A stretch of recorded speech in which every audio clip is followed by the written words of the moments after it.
Muy buenas, hoy os traigo un coche especial, un coche que despertó el amor por la automoción ya hace 55 años, y es recordado por la gente con mucho cariño hasta el día de hoy. Estamos hablando del Renault 8. En este vídeo os enseñaré cómo era tanto por dentro como por fuera, comentaré sus peculiaridades, lo probaremos y finalmente hablaremos con su dueño. El R8 salió en 1962, con el fin de sustituir al Renault Dauphine, y estuvo en producción hasta el año 1976, donde fue sustituido posteriormente por el conocidísimo R12. Y es que el R8 fue un éxito. Fue el modelo con el que Renault consolidó la marca en España, llegando a producirse más de 250.000 unidades. Ya estamos con el R8 TS. Y antes de nada me gustaría comentaros una cosa, el R8 fue un cochazo en su época, era un coche caro y para la gente de la época lo conocerá como un mito. Pero aparte de eso, al ser la versión TS, es la versión deportiva. ¿Y cómo sabemos que es un R8 TS? Primero de todo, por los faros. Este TS es de primera generación y en los R8 de primera generación podíamos encontrar el R8 normal y el TS. Al ser el TS tiene 4 faros. El R8 normal tendría 2 faros, uno en cada lado. Y de hecho una peculiaridad es que tendría la insignia del rombo aquí, estaría colocada de forma asimétrica. Respecto al tema del parachoques, tenemos esos pivotes de plástico protectores ya de fábrica. Y metiéndonos ya también con el tema del capó, es muy curiosa la forma que tiene. Y es que si os dais cuenta, está levantado por los laterales y hundido por la parte central. Es uno de los rasgos más distintivos de este modelo. Las ruedas que estáis viendo ahora mismo no son las que traía este TS originalmente. Estas ruedas son de 14 pulgadas, de un R8 de segunda generación, y las ruedas originales que traía este TS eran de 15 pulgadas, una medida de un perfil bajísimo para la época. Y es curioso que esas ruedas de 15 pulgadas solo se encontraban en los TS de primera generación. En los TS de segunda volvieron las 14 pulgadas. La luna delantera, como estáis viendo, está ligeramente curvada y se encuentran dos parabrisas. Por el lateral que encontramos un retrovisor cromado, las manetas de las puertas cromadas, y toda esta franja lateral también, que recorre del coche desde la parte más frontal hasta el final del mismo. Metiéndonos ya con el tema de la parte trasera, aparte de que encontramos este dibujo, aquí, que sale de la puerta y que ya termina en el nervio trasero, la luna trasera, me parece preciosa la curvatura que tiene, muy acentuada en los laterales. Y ya por último, metiéndonos con el tema de la parte trasera, al ser la versión TS, vemos 8 TS, la insignia de Renault y, como no, FASA España, que es la fábrica que hace los Renault en esta época y lo sigue haciendo hasta el día de hoy. Este R8, al ser de los primeros, tienen los faros de este tipo, aunque en la segunda fase de R8 encontraréis unos faros más alargados, como los que estáis viendo en esta imagen. Y este coche, como no podía ser de otra forma, tiene el motor ubicado en la parte trasera, de forma que cuando abrimos el capó nos llevamos una sorpresa. Porque no encontramos el motor, sino el maletero. En el maletero, curiosamente, tenemos bastante espacio, unos 250 litros aproximadamente. Encontramos aquí los faros, la batería ubicada en la parte delantera también, y entre otras cosas el líquido de freno y el líquido del limpiaparabrisas, porque efectivamente este coche tiene limpiaparabrisas. Y otra curiosidad es que aquí encontramos la llave para cambiar las ruedas. El motor que equipa este R8 TS es un 1100, y comentar que la versión básica de R8 tenía un 900, el cual daba 40 caballos, y este motor te daba 20 caballos más que el básico, 60, de forma que era un 50% más potente que la versión básica, y este era un coche rápido en la época, desde luego. También una curiosidad es que estas tapas que veis en rojo no se han pintado a posteriori. Ya de fábrica venía la tapa del aire y la tapa del motor en color rojo. Obviamente es un motor muy básico, carburación, tenemos el cable de acelerador muy visible y aquí tenemos la tapa para echar gasolina en el coche. Y es que es curioso tener que acceder al vano motor para rellenar el tanque de gasolina. Otra curiosidad es que aquí estáis viendo un servofreno. Básicamente la función del servofreno es hacer que pisar el pedal del freno sea más sencillo. Todos los coches de hoy tienen servofreno, pero en la época esto ni se ofrecía por parte de Renault y era una mejora muy típica que hacían todos los propietarios de R8. Aquí originalmente iría el gato. Otra curiosidad que también me gustaría comentar es que cuando este coche se restauró, una de las cosas que menos se tocó fue el tema del motor, y es que este coche estuvo abandonado y parado durante años, y curiosamente lo arrancaron sin mayor problema y aquí sigue, arrancando la primera. Y una mejora muy notable que llegó con el R8 a España es la introducción por primera vez de frenos de disco en la parte delantera del coche. Y es que los frenos de disco solo se podían encontrar en la versión TS en España. Y al fin y al cabo, si querías un coche deportivo, necesitabas unos frenos como estos. De hecho, para que os hagáis la idea de que este coche era un deportivo en su época, tenía hasta su propia copa, la Copa TS. Una copa en la cual todos tenían el mismo motor, el 1100, y podían cambiar las suspensiones y demás cosas. Pero el motor siempre tenía que ser el mismo, el 1100 de 60 caballos. Y es que el R8 fue un coche que dejó huella en España, no solo porque se veía en las calles, sino porque era un coche de competición, dado que no solo encontrábamos la versión deportiva TS, sino que también encontrábamos la versión Gordini, seguramente uno de los coches más recordados de aquella época. Estos rasgos de deportividad no solo hacían que los propietarios de un R8 se sintieran orgullosos de su coche, sino que además el R8 pasó a ser el coche que todo el mundo quería. El R8 TS era el coche deportivo que todo joven ansiaba tener. Ya comentado el coche en líneas generales, vamos a meternos en el interior, y es que este coche desde el primer momento te transporta a otra época. Empezando con el tema de abrir la puerta, la cual se abre con este pulsador. Y una vez ya abrimos la puerta podemos ver el panel de la puerta por la parte interior, con unos paños de lo más simple, con tan solo 2 tapizados. Y aquí he de comentar una cosa, y es que estáis viendo los asientos de tela. El R8 TS no trae unos asientos de tela, trae unos asientos de cuero. Aunque en este caso ahora mismo lleva los asientos de tela. Los asientos de cuero ahora mismo están en reconstrucción y los pondrá posteriormente el propietario. También tendríamos este umbral de la puerta, el cual es muy difícil de conseguir y está reconstruido. Y ya cuando nos metemos, podemos apreciar un poquito más también el tema del panel de la puerta, como es para abrir el enganche, para cerrar con la correa, este pequeño agarradero para la puerta y, como no, el elevalunas manual. Ya estamos dentro del TS y de lo primero que te vas a dar cuenta nada más meterte es que el pedal del acelerador está completamente en el centro, al igual que el freno y el embrague, los cuales también están inclinados al centro del coche, de forma que tendremos que conducir de una forma asimétrica respecto a nuestro cuerpo. Lo mismo pasa con el volante, el cual, como podéis ver, está ligeramente inclinado a la derecha respecto a la posición de conducción. Aparte de eso, ¿qué más comentar? El tema de la palanca de cambios. Obviamente tenemos una caja manual de 4 velocidades y al principio es un poco difícil de usar y engranar las marchas. Ya le he estado usando un poco y bueno, me hago un poquito más la idea de que esto es la primera, segunda, tercera y cuarta. Pero es un poco difícil de usar al principio. La marcha atrás, todo para la izquierda y para abajo. Ya he comentado esto, el freno de mano, otra cosa bastante curiosa, y es que lo tenemos abajo, abajo, abajo. De hecho, tenemos que agacharnos nosotros para poder accionarlo. Ya he comentado esto, vamos a meternos un poquito más con el salpicadero y el volante. El volante luce el antiguo emblema de Renault, como podéis ver, con este rombo. Es un volante de 2 radios, muy grande. ¿Grande para qué? Para facilitar el giro al maniobrar con el coche en parado, dado que este coche obviamente no tiene dirección asistida. Luego también llama mucho la atención es el tema de la intermitencia, y es que en vez de accionarla con la mano izquierda, la accionamos con la mano derecha. Esto sería intermitente hacia la derecha y esto intermitente hacia la izquierda. Y como es de suponer, solo tenemos un indicador, el cual nos indica que hemos dado un intermitente, pero no sabemos a qué lado lo hemos dado. Aparte de eso, el tema de las luces se accionan con este pequeño interruptor, el cual tenemos colocado en la parte superior del volante, y ya con esto ya hemos dado señal a las luces. Si queremos las luces de posición, todo para abajo. Queremos las luces cortas, hacia arriba. Y queremos ya las largas, completamente hacia arriba. De hecho es curioso que según vemos cómo accionamos las luces de un lado a otro, vemos cómo el reloj del amperaje varía entre luces apagadas, luces de corta, luces de posición. Ahora bien, ya metiéndonos con el tema del salpicadero, es algo muy curioso que tengamos un cuentavueltas. Y es que esto a día de hoy puede parecer algo normal, que un coche tenga un cuentarevoluciones, pero esto en la época era una cosa rara de ver y que muchísimos coches no tenían. Sin ir más lejos, hay coches del año 90 y finales de los 80 que seguían sin tener cuentavueltas en los modelos más básicos. Aparte de ello, ¿qué más podemos encontrar? Temperatura del agua, gasolina, temperatura del aceite y el indicador de la velocidad en kilómetros por hora. Este botón de aquí es para activar las largas con el doble foco que tenemos en la parte frontal. Y este botón de aquí es súper tierno, simplemente mirad.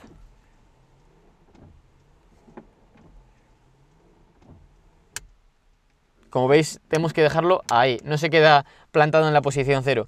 No tiene más velocidades, solo es esa velocidad, así que si nos pilla una tempestad hay que tener mucho cuidado, desde luego. Tenemos unos aireadores también en los laterales, como podéis ver, tanto en la parte izquierda como en la parte derecha, y el estéreo lo tendríamos ubicado en la parte derecha del coche. Y ahora bien, si sois como yo, seguramente también os estáis preguntando ¿para qué sirve esto? Esto es un extra que se podía equipar en el R8 y básicamente la función de él era poder colocar unas gafas, un calendario, una tarjeta, cualquier cosa. Pues coges, la colocas ahí, incluso hasta una botella de agua, si te apetece colocarla, pues mira, la dejas colocada ahí. Un extra que es un poco raro, pero desde luego es funcional. Este coche equipa climatizador, de forma que podremos tener una calefacción si queremos, y aire frío. Esto sería el starter, simplemente se saca para cuando tenemos que arrancarlo y regular la carburación del coche, es un coche de carburación. En la parte izquierda tendremos un compartimento para guardar alguna que otra cosilla por aquí. Y en la parte derecha tenemos una guantera, la cual se tiene que abrir tan solo con la llave, no se puede abrir con un interruptor o nada, o sea que la tenemos que tener o abierta o cerrada. Respecto al tema del habitáculo, a pesar de que el coche sea bastante pequeño, por dentro no se siente claustrofóbico, y de hecho tanto la parte trasera como la parte delantera tienen la misma altura y la misma comodidad en los asientos. La equipación no está mal para ser un coche de la época, tiene los parasoles y de hecho en el del copiloto tiene hasta un espejo. También tiene radio y aire y además en la parte trasera, en cada paño de la puerta tiene un cenicero. Además de ello, las ventanas de atrás también se pueden abrir con este mecanismo corredizo. Y por cierto, los asientos de la parte delantera tienen regulación para la inclinación. Aunque una de las cosas más curiosas del coche es el tema de la alfombrilla que encontramos en la parte delantera. No por el hecho de tener una alfombrilla en vez de dos, sino por el detalle que tiene la alfombrilla en sí, con unos dibujos de lo más bonitos. Y ahora toca que os muestre las primeras sensaciones que tuve al probar este R8, pero antes de ello voy a ponerme los cinturones. Los cinturones se ponen de esta forma, quitándolos del pilar y enganchándolos en la parte central con este mecanismo tan de la época. Ya estamos conduciendo el R8 TS y primero de todo no tiene nada que ver con un coche normal. Mismamente ahora que quería meter el intermitente para esta salida, el intermitente está colocado en el lado derecho, no en el lado izquierdo, y se hace bastante raro este tema. Otra cosa es el tema del freno, marchas y demás. Cuesta mucho acostumbrarte a esto. A ver, mucho. Es el coche que he conducido más difícil de conducir con diferencia. Así, sensaciones de conducir. Otra que choca mucho, el tema de cómo estamos colocados.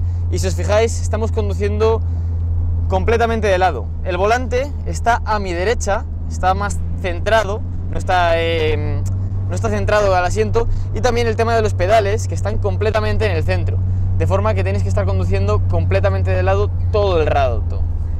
Otras peculiaridades de conducir un coche con 50 años como es este, es el tema de que el acelerador, en este caso, se acciona de una forma completamente diferente a la que podéis pensar muchos de vosotros, y es que el tacón lo tenemos completamente estático y aceleramos con la punta hacia abajo. Conducirlo es una experiencia muy interesante, desde luego.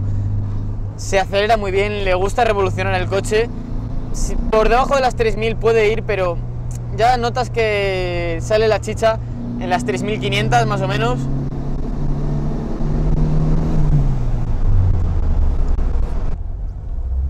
Es un coche de la época y la dirección obviamente no es asistida. El volante es tan grande, entre otras cosas para eso, dado que la dirección al no ser asistida, cuanto más amplio es, más fácil es hacer la fuerza en él. Además estamos conduciendo por unas carreteras preciosas y sorprende mucho también, nada más subirte en el R8, que el capó es completamente opuesto a cualquier otro. Y es que lo más normal es ver que la parte más subida del capó es la parte central, pero este es el único coche en el que me he subido y las abombaciones están en los laterales, como podéis ver, en vez de en el centro. ¡Ay! Tenemos que pesar el freno muy fuerte y el acelerador muy fuerte. ¿No os hacéis la idea de lo fuerte que tenéis que pisar los pedales para conducir el coche? Y la gracia es que Javi, el propietario de este coche, ha metido el coche a circuito, obviamente no para correr y hacer tiempo, simplemente por tener la experiencia. Así que bueno, el coche está en plena forma y se puede seguir utilizando y hacerle kilómetros a pesar de que tenga todos estos años.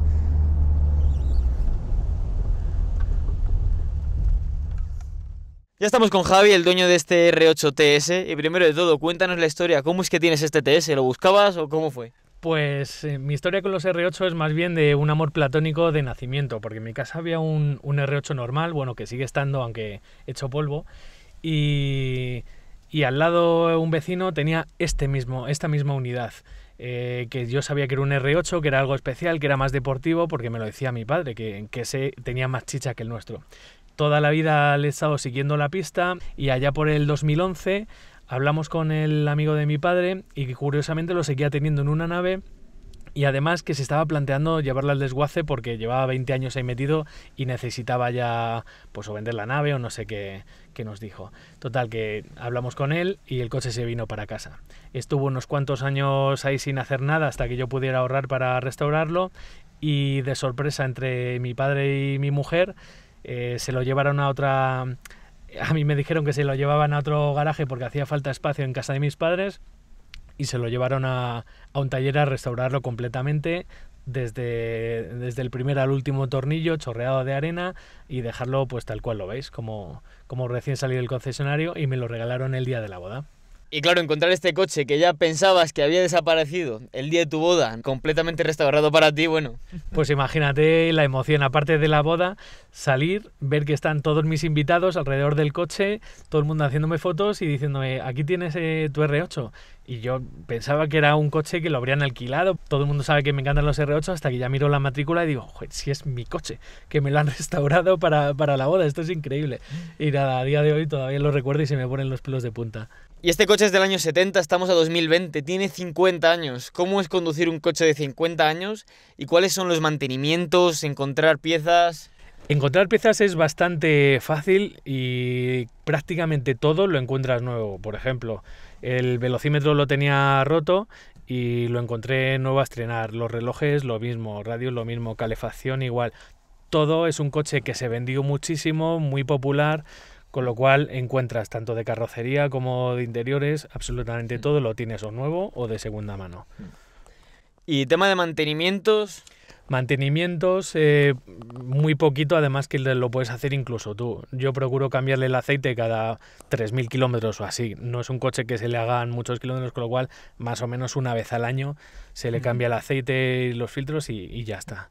Es un motor bastante duro por lo que me comentas. De hecho, bueno, ya esto me lo comentó antes, y es que cuando se restauró este coche, el tema del motor no se tocó. Nada, dice, como fue a Mitchells-Plattland, no sé muy bien cómo fue, pero mi padre dice que en el mismo garaje suyo se lo llevó andando al taller, no tuvo que venir una grúa. Cogió, le puso gasolina, le hizo unas intentonas a la llave y acabó arrancando y lo llevó andando al taller y habiendo estado 20 años sin moverse para nada el coche. Le hinchó las ruedas, lo arrancó, lo llevó al taller y ya ahí lo desarmaron entero. Y otra cosa a comentar, es un coche difícil de llevar, no si se lo das a un familiar, como me has contado o me lo has dado a mí, cuesta acostumbrarte. ¿Y qué tal es llevar este coche?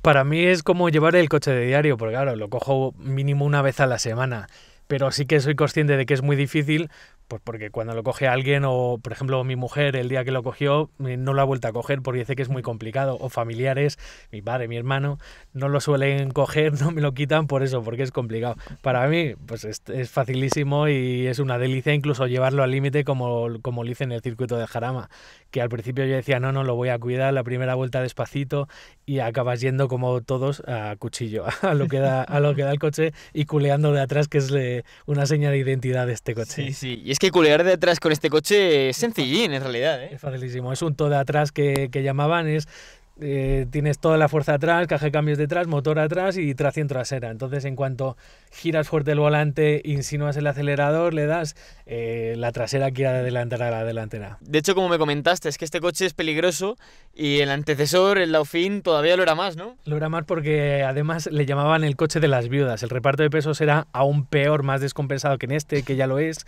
Y si no sabías conducirlo o en mojado se te acababa yendo y acababas en una cuneta. De hecho, una curiosidad de este coche era que cuando corrían, o bien en la Copa TS o bien gente quemadilla de la época, le ponían planchas de acero gordas en el maletero delantero, o incluso si no tenías dinero ni posibilidades de hacerlas, le metían sacos de cemento, sacos de arena delante para que no fuera tan descompensado el peso, para que fuera más equilibrado el reparto de pesos.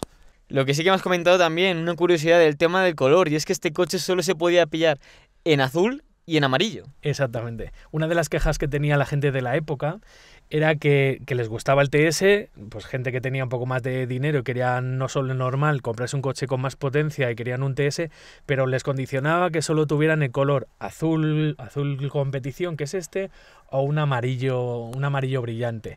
Luego en la segunda serie salió también en un naranja butano, que era aún más cantoso que los dos del primera serie. Entonces eso condicionaba mucho a la gente.